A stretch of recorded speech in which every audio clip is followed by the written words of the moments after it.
Everybody, Eric Spitzer here for The Gamer. Today we are looking at Dragon's Dogma 2, and I'm joined by the true Arisen herself, Meg Flicchio. Hello. Meg, this will be fun because I like this game a lot. I won't bury the lead. I'm having a great time. However, I'm not getting the best game of all time vibes that a lot of people seem to be getting from it. So I'm excited to have a nuanced discussion with you. But let's start with this. What's your connection with Dragon's Dogma? Did you play the original, or is this your first one? I did play the original. So when Hmm. when the original came out, I worked for Game, which is like the UK's equivalent of GameStop, I guess. And I remember it came in a delivery. We had like a couple of copies, and I picked it up. I don't know what the cover was like in America, but like the front was okay, and on the back it was like this awful, really contrasted image of some pawns, and it looked Hmm. pretty crap. And we just stuck it on while we were working, and I got to like the first bit where you encounter like a cyclops or whatever and you're climbing it, and I was just like, sold, I'm buying this at the end of my shift. Hmm. And I loved it. I did love it. Like, it was janky, but I loved it. I loved the ending on the original. More importantly, I liked how clever the ending was when you played it again, because the boss at the end of the first game, like, you kind of take their place, and then when you replay it, whichever player last defeated the game, it's their character in that place. Okay, And I thought that was clever. gotcha, So I was hyped for this one, don't get me wrong. gotcha. I didn't play Dragon's Dogma until it came to the Switch. Oh. Yeah, so it came to Was it Switch. good on the Switch? Yeah, I mean, Okay. you kind of think like that game's a little bit dated now, but Yeah. even though it was like 2019 when I played it, I could totally see what made it so special. And I had a lot of fun. I thought the coolest thing about it, besides like the things you mentioned, was just being able to find your own way around the world, and like stumbling upon a cave that gives you a shortcut to the other side of a mountain that you thought you were going to have to walk all the way around. Like I have already played Fallout and Skyrim and lots of more modern RPGs, but I felt like Dragon's Dogma did, grounding you in the world in a much better way. I did not finish it because when I got to the dragon at the end, it was so hard that I gave up. That's fair. There's a common like JRPG difficulty spike. I never finished Tangent. I never finished Final Fantasy 13 for the same reason. Like, I got to the very end and the last boss was like, well, I can either go grind for another 20 hours to level up, or I can just say that I almost beat this game. My tactic is to just burn through items. I'll just have all the items ever, and then I'll be dying a lot and just, spam it. Whatever game I play, that's my tactic. It's not skill, it's just sheer number of items. Yeah. Okay, so now let's get into the actual thing we're here to talk about. Yeah. Uh, where do we even start? It's good. It's good. I Yeah. mean, it is so good, but to go back to what you said earlier, I do get what you mean. So, like, if you were to kind of take it apart, narratively, it's not like a groundbreaking storyline. It's not Yeah. really deeply emotional. It doesn't hit you in the feels or anything.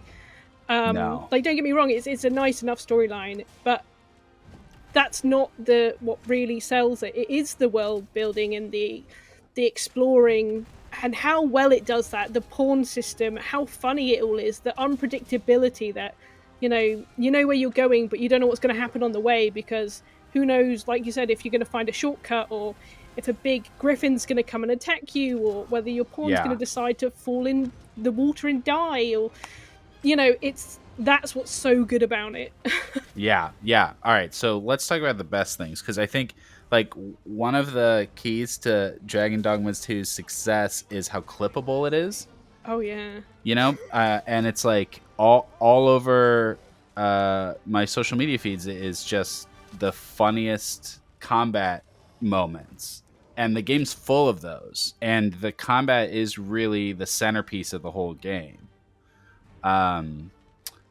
and then everything else is a little bit worse than that, or a lot worse, depending on what we're talking about. But the combat really is everything, I think. Um, Yeah, I it's agree. it's great. So I started as a ranger, archer, whatever the class is, and God, it was pretty boring. It was fine. I kept getting more ways to shoot an arrow, and that's okay. But then the quest line where you're looking for the origin of the fake arisen, right? So Yeah. you so let's set up a little bit. You start at a work camp of sorts, right? You're basically a Yeah, you're slave. basically a slave. Yeah, you escape and you find out that you are the Arisen, but you've lost your memories. And the Arisen is just somebody who can control pawns, and pawns are like interdimensional people. And the Arisen is like destined to fight the dragon, and they're like the king or queen, I guess, the ruler of the land. So Yeah, it's really, kind you of should be like living pretty, but you're not. it's like a sort of a prophecy slash time loop kind of thing where there's always an Yeah, Arisen, and the Arisen always fights the dragon. yeah, And so it turns out that there's been a fake Arisen who's taking your place, and there's a quest where you're going to find that person's origins, and you go to a town, and it's very shady. There's a bunch of weird people around. Minor spoilers for very early in the game, but then you find out that this town is actually a front for a thief guild, right? yeah. Which is kind of one of the cooler story moments in the game, I thought. But you do a little platforming trial, I hated and that. I was so bad at it. yeah, you So do bad at it. a little death trap dungeon, and then you meet the leader of the thief guild, and then they give you like a bunch of thief clothes, and they give you weapons and some unique thief skills. And at that point, I was like, okay, that's my calling. I'm a thief now. And the thief is so fun to play. What a cool class that is. I You're haven't played Thief, but I made Majima my Pawn of Thief just because okay. nice Majima.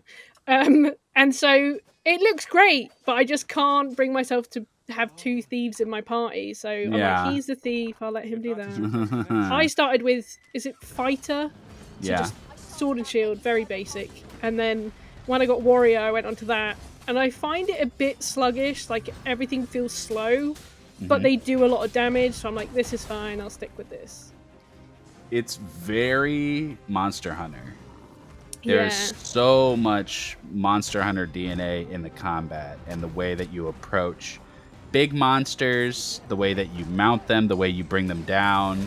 You know, like when they run out of energy, they get slower. When you bring them to the ground, you can crit their heads easier. It's like Yeah. every fight feels like a Monster And like Hunter cutting fight. off body parts and stuff. There's Yeah. a bit of that in there. Yeah.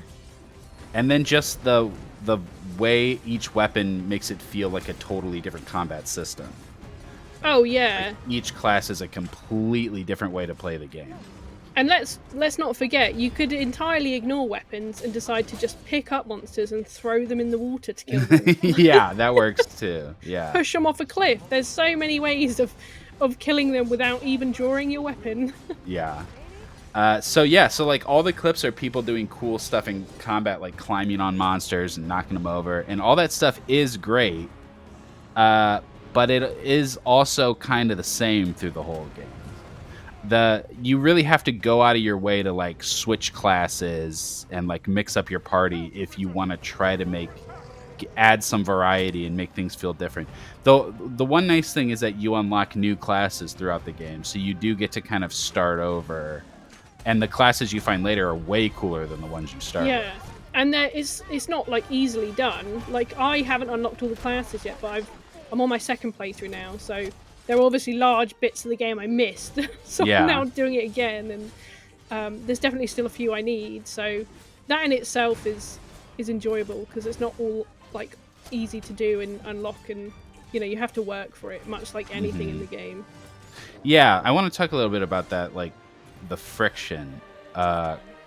Because like there's this thing that started with Dark Souls, where it's like this kind of game that doesn't tell you how to play the game, right? It didn't start with Dark Souls. Like classic games were way worse at tutorializing than modern ones are.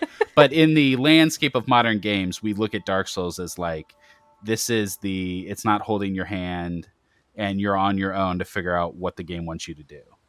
And this Dragon's Dogma 2 is getting that reputation too, but I'm not sure it's as earned. I think, like, to me, what I think is happening is that there are literally pop-up tutorials in the first couple hours of this game nonstop. And I think people just don't read that and then go, I don't know what I'm supposed to do. Yeah, I think you're right. And I think the reason why people get confused as well is because it is such an open world thing where it's like there are things to do, but you do it in the order you want and you go find it. Yeah. That lack of kind of a clear path mixed with them just kind of button mashing past the tutorials that did pop up and then moving on, they feel lost because they're like, well, I don't know where I'm going. I don't remember what it said. What am I meant to be doing? Yeah, it's an interesting thing because people like a lot of people have respect for the friction in the game. They're like, wow, what? Like they'll just let your pawn get this weird disease and then it'll nuke a city and kill all the. But like the whole time leading up to that, they're telling you it's gonna happen. I thought that was like when I was first playing, and they obviously talk about it. I just thought it was meant to be some kind of weird joke or something. I don't know, just a throwaway line. So when we realized it was real, like pre-launch, one of the guiders had it pop up, and we're like, oh no. I don't know. I thought it was a really cool idea. It is really cool, and I obviously got it on purpose because I wanted to see what would happen. Right. And I made Majma slaughter a whole village, and the cutscene was pretty cool. Yeah, so it's like the Poke Flu, right? It's like but there's no upside to it. Right. It's called Dragon's Plague, is that right? Dragon's Plague, yeah. So sometimes your pawns that you summon can have Dragon's Plague, and you'll know first of all because a big pop-up message will come up telling you. The first time you get it, you'll know. Like it stops the game and pops up with a message explaining what Dragon's Plague is. So the way that everyone is like, I can't believe this happened to me. It's like, how though? Yeah. Like, and so what happens is if you ignore the Dragon's Plague, if you don't get rid of that pawn, then when you go to sleep in a town, when you wake up, everyone in the town will be dead.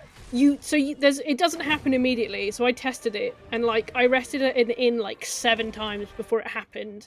And there were other days that passed where I wasn't resting, so I don't know whether they counted or not. But say as a minimum a week, you have like a week, 7 times to rest, then it will happen. So, during that time, if you're playing normally and traveling around, you've got time to notice that your pawn has glowing red eyes and they're not listening to you anymore. And if you fight like a dragon and it does that weird move, it will control them and they'll start hitting you. Like, these are giveaway signs that there's something wrong. So the game does give you plenty of time to notice it. Yeah, so back to my point, it's so interesting that like there's a lot of people that respect when a game doesn't hold your hand, and they're treating Dragon's Dogma like one of those games, like a Dark Souls that's like, oh, there's all these things the game doesn't tell you. And to me it's like I feel like the game tells you everything. It just doesn't like drill it in the way other like it doesn't make the information as absorbable, as like easy to like reference back to, or it doesn't like repeat the information. Like it tells you once, and if you didn't pay attention, then you'll probably be confused. But it's just like that's just kind of bad tutorials. It has all the tutorials. Yeah. Like in a way though, I like it because it's similar to the gameplay itself. There are things that you won't know about unless you literally discover them whilst you're doing things. Lots of the tutorials are the same. Like Dragon's Plague, if you think about it, if they told us that in advance, that would have been a conversation starter. If they told journalists or showed, like, alluded to it in trailers, that would have been interesting. Everyone would have been talking about it. But they kept it a secret, and it was just a case of you had to stumble across it in game, and then you got the tutorial. I quite like that about it. It happens with, like, even the debilitations. Like, you won't know exactly what it is until you're hit with it, and then you get the pop-up. Like, I kind of like that it's not all obvious. That it wasn't marketed? Yeah. Yeah. Yeah. So the other, besides the Dragon's Plague, the other point of controversy has been the microtransactions, and I know that you wrote about that. But Yeah. what are your thoughts about that right now? Um. Obviously, as far as anyone should be concerned, microtransactions bad. That should be the general Mm-hmm. consensus. But beyond that, I wasn't overly fussed. Not in terms of like microtransactions don't bother me, but I just felt like you could ignore them. And genuinely, the game is worse if you use them because, as we were saying, like the best part of the game is when you're running around exploring.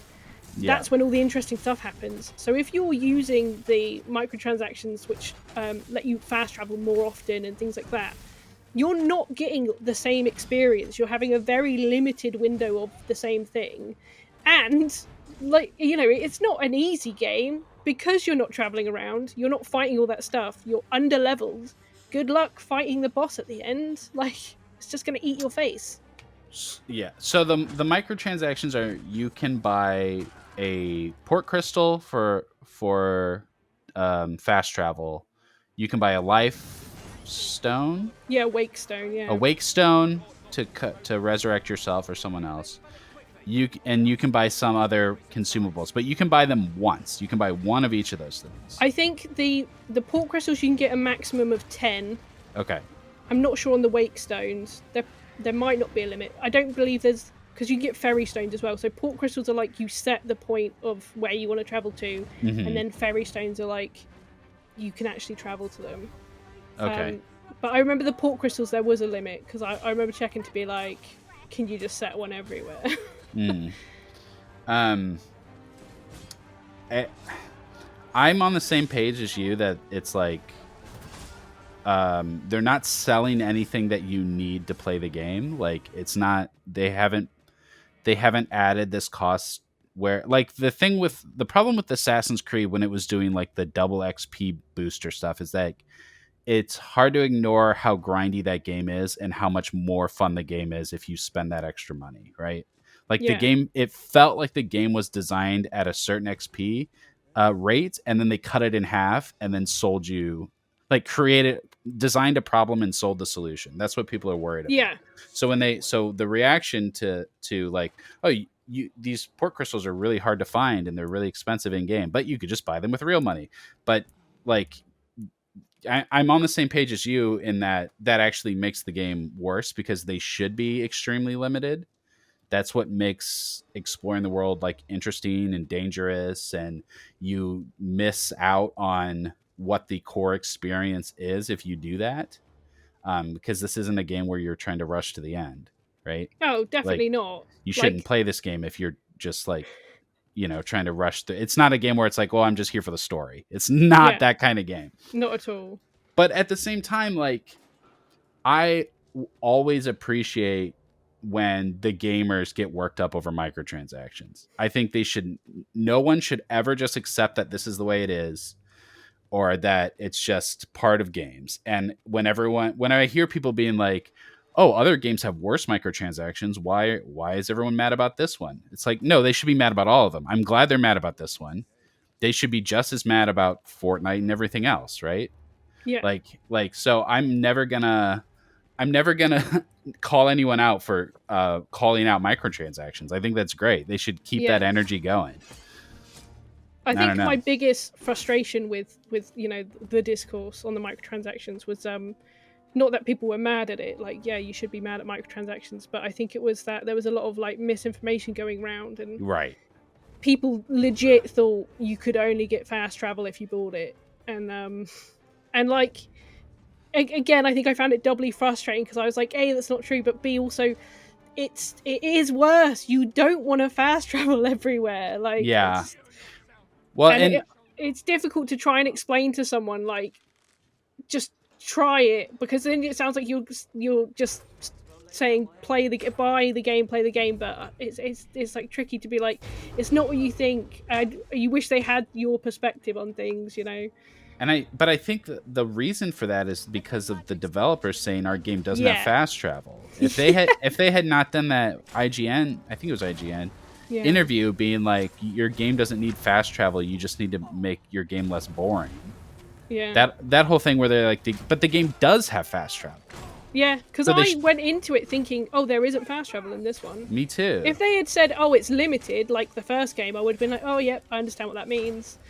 But because of that interview, I genuinely believed there was no fast travel when I went into this. I was like, oh, there's no fast travel. I was like, there's only one save file. Guiding this is going to suck. Like, right.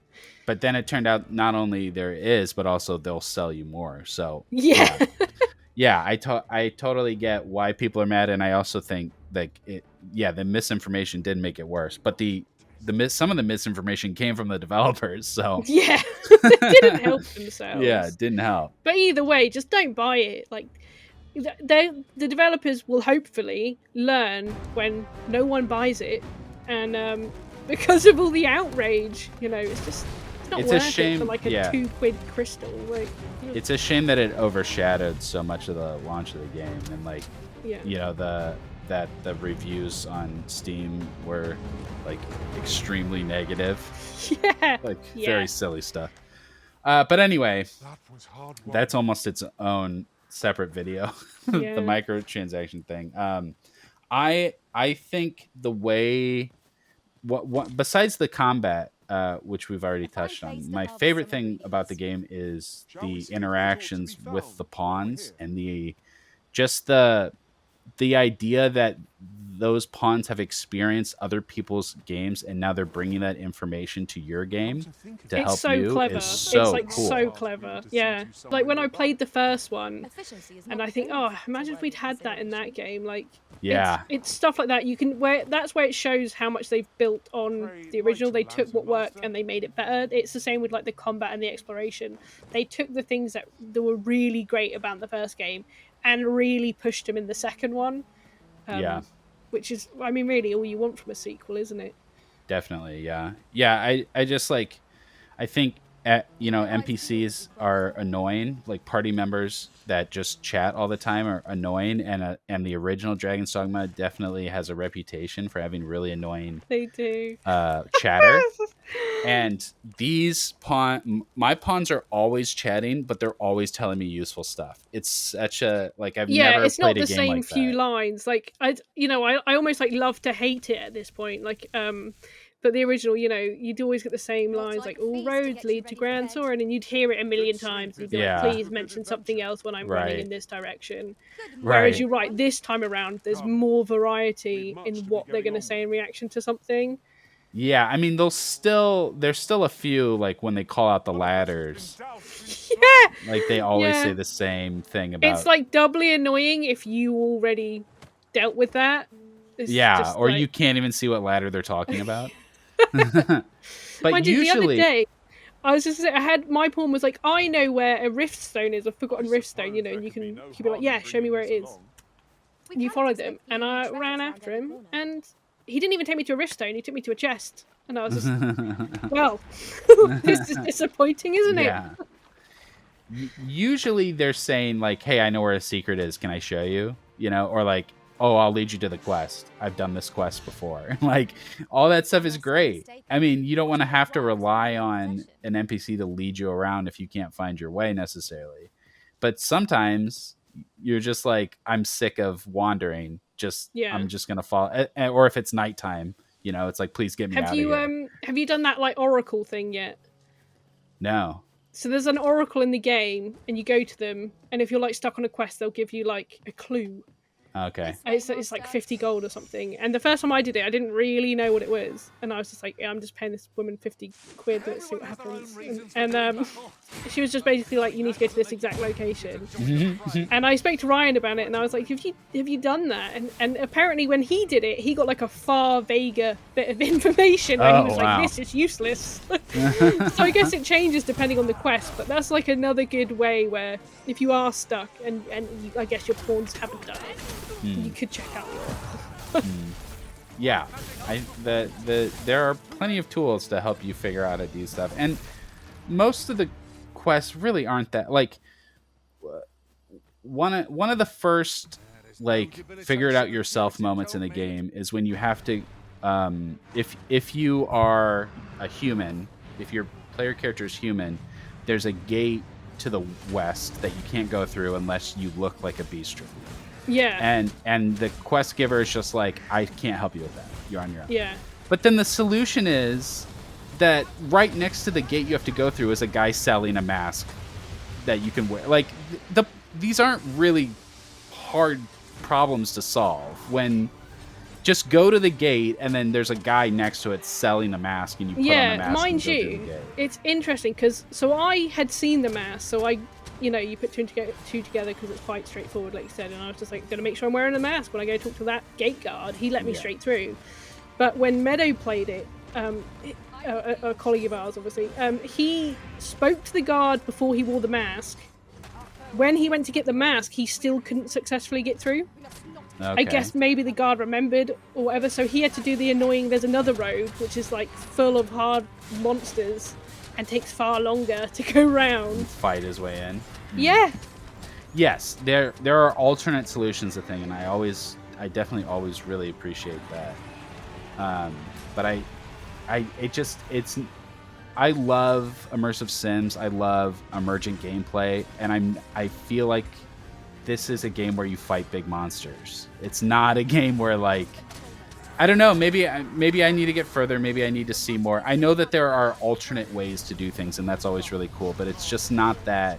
It's just the systems just aren't that crunchy for me. I think the like optional side stuff is where you see the best of like quests. Like obviously the Sphinx stuff. Like we were stuck on that for days. Oh yeah. But it's all optional. It's entirely optional.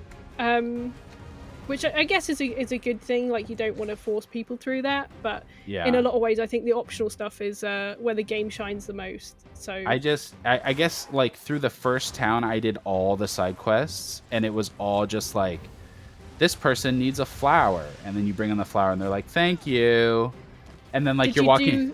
Did you do the beggar side quest? Because I hated that one with a passion. Maybe there's some that I didn't. This was in Vernworth, so basically there's a guy and he's like, oh, there's a beggar and I want to know how he makes his money, like follow him around. And you can follow him around every hour of the day, and that does not complete the quest. And it took me far too long to realise that there's a point where when he leaves his home, you have to run in. Any other time you try and do it, his house is locked. You have to run in and steal his clothes. And I have like hours of footage of me following this guy around, trying to figure it out and being like, maybe I just have to keep following him. I don't know. I got stuck at the Masquerade. I missed the Masquerade on my first playthrough. Don't know how. Didn't get the achievement for it. I guess I didn't walk into the room where they all were, and I just went the side way. I don't know how anybody figures out what you're supposed to do there, because I thought, like, so you have to go, you're trying to meet up with the fake Arisen, and you know that he throws a masquerade. So you get a disguise, you go to the masquerade, and nothing happens. He never shows up. There's like a half-second cutscene of a man whose face you can't see walking away when you enter, which I didn't even notice the first time. I only noticed it on my second playthrough. And again, because I missed the Masquerade on the first time, when I was playing it the second time, I was like, I have no memory of this. I can't remember how I did this. What I think happened is when you go in, there's like these little side bits. And I reckon the first time I played it, I was like, I'm going to check to see if there's items first. And just accidentally went the right way, missed the Masquerade. Somehow walked into the invisible wall that opened. There's an invisible wall you have to walk through. The second time I was stuck. I was like, I've done this. I don't remember how I did it. I don't know where I'm going, even though I've done this. And I guess the first time I must have literally run into it by accident. Wow. Yeah. The second time I had to look it up. I was like, I'm stuck. I don't know. Yeah, that's the one time I got really frustrated trying to figure out what to do, because you literally have to leave the Masquerade and walk through a secret wall. That's that's the only way to solve that quest. And no one like gives you a hint about it, really. No. There isn't like an NPC being like, that wall looks a bit funny or whatever. Right. There's a guy standing in front of it too. Yeah. So good game. I think it's definitely one to play this year. Like for me, it's sitting like number 2 on my game of the year list. It would be number 1 if it wasn't for Infinite Wealth. But you know, the gameplay is just so good. There's not many games where I'll go, I'm going to play it through a second time immediately. but I want to with this one because I know there's so much I missed in my first playthrough. I'm interested to see if there's any differences in subsequent playthroughs, like there was on the first one. Mm-hmm. And it is just fun. It's Yeah. fun to play, even if you're doing the same thing you already did. It's still funny. Yep. Yeah, it's fun to climb a cyclops. It's fun to stab. It's fun to stab. Stabbing's fun, and I'm not afraid to say it. Hey, I killed a whole village, so you know. All right. I think that we'll be joined by some other Dragon Dogma-ers, and we'll do more of a spoilery roundtable maybe sometime next week. Yeah. But for now, that's Dragon's Dogma. You can read our full review, link down in the description. Thanks so much for watching. Don't forget to like, subscribe, hit that bell, and visit us at thegamer.com. That's The Gamer, no space.